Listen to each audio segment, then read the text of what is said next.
All right, it's getting so that you can almost set your watch by it. Another federal budget battle and another government shutdown. But tonight at midnight, it's almost certain the government will begin a partial and likely very brief government shutdown. And it is also related to these controversial ICE raids.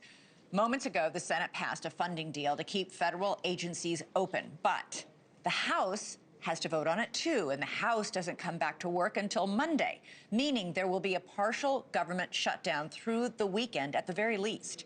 The last time the sticking point was Obamacare subsidies. This time, it's the hot button issue of DHS funding. NewsNation Washington correspondent Joe Khalil has been at Capitol Hill all day long following the votes and the drama. Joe, what's going on right now?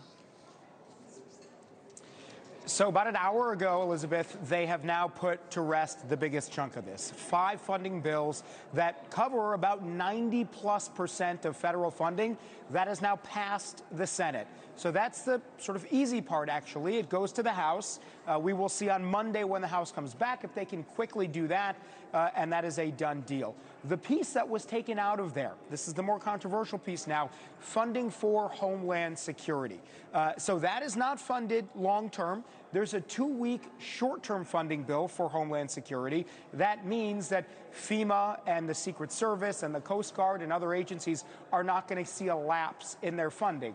That's important.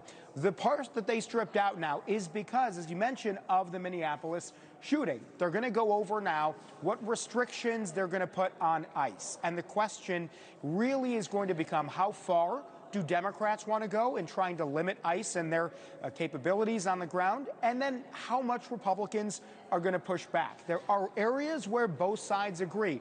Body cameras is that being mandatory is a sort of low-hanging fruit. One, use of force policy.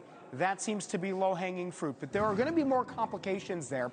We talked to Lindsey Graham about this. His objections earlier really were sort of taking up the oxygen in the room. He wants Republicans to be more defensive of ICE. Take a listen. You were sort of chiding other Republicans for not being defensive enough of ICE. Do you feel that way? Well, I said, I watch TV too.